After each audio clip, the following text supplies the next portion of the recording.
Willkommen zu einem neuen TechView Vlog und es gibt ein kleines Update zum Xperia 1 Mark II. Ich habe jetzt hier das Xperia 10, aber 10 Plus in dem Fall, aber macht ja keinen großen Unterschied. Sieht im Grunde genommen fast genauso aus. Das soll nämlich später kommen. Es gibt also eine Verspätung, was das Xperia 1 Mark II angeht. Wie ich schon vermutet habe in meinem letzten Video zum Sony Xperia 1 Mark II, hat es sich jetzt wirklich bewahrheitet, dass Sony zwar die Hardware anscheinend fertig hat, aber die Software noch nicht so weit ist. Vor allen Dingen die Camera Pro App noch zu sehr abstürzt.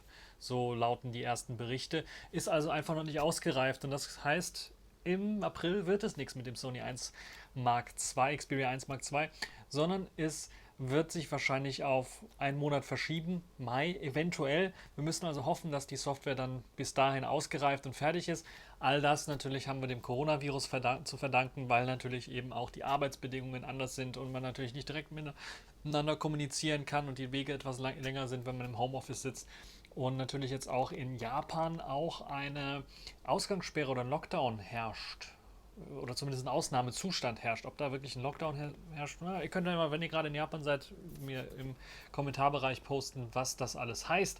Apropos Japan, dort gibt es auch einige News, einige Leaks, die rausgekommen sind zum Sony Xperia 5 Mark II. Denn das Sony Xperia 5 Mark II soll nämlich auch auf den Markt kommen. Dazu haben wir noch überhaupt keine Ankündigung bisher gehört von Sony. Und jetzt gibt es inoffizielle Quellen, die sagen, dass das Sony Xperia 5 Mark II mit 8 GB Arbeitsspeicher rauskommen soll und mit 128 GB internem Speicher.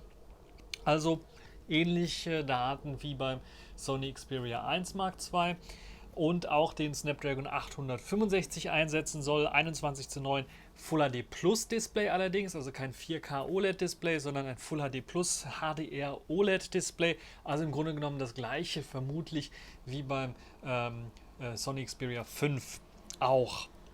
Der Sony Xperia 5 ist gar nicht so alt, ist glaube ich Ende letzten Jahres rausgekommen und deshalb ist es schon interessant, dass man jetzt schon ein paar Gerüchte hört, aber das würde auch heißen, weil ja erstmal das Sony Xperia 1 Mark II und das 10 Mark II angekündigt worden sind, dass wir auf das Xperia 5 Mark II wahrscheinlich dann noch ein bisschen was länger warten müssen. Also ich gehe davon aus, im Herbst wird das Ganze auf den Markt kommen, wenn es nicht noch weitere Verzögerungen geben wird wegen des Coronaviruses.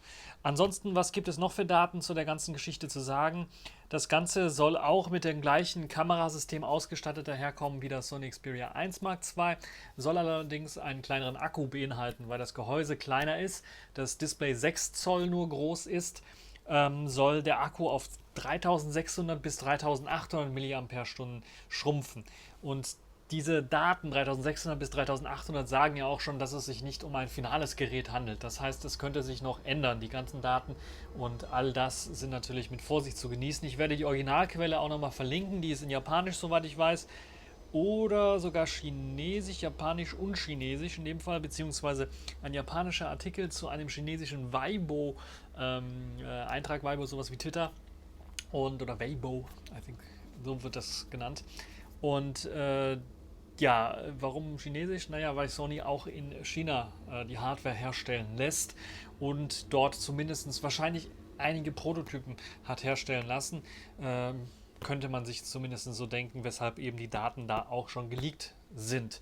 Ja, was haltet ihr von der ganzen Geschichte? Findet ihr es interessanter, spannender, das Xperia 5 Mark II mit 6 Zoll nur, also ein deutlich kleineres Gerät als eben das, wie viel sind 6,6 Zoll große Xperia 1, ich glaube 6,6 oder 6,5 Zoll große Xperia 1 Mark II, oder wünscht ihr euch ein etwas noch kompakteres Gerät, wie jetzt hier à la Apple iPhone SE 2, also 4,7, 5 Zoll, sowas. Könnte ich mir natürlich auch vorstellen, dass man das Gerät noch kleiner hinkriegt und das Sony vielleicht eine Kompaktserie starten könnte, wieder beleben könnte.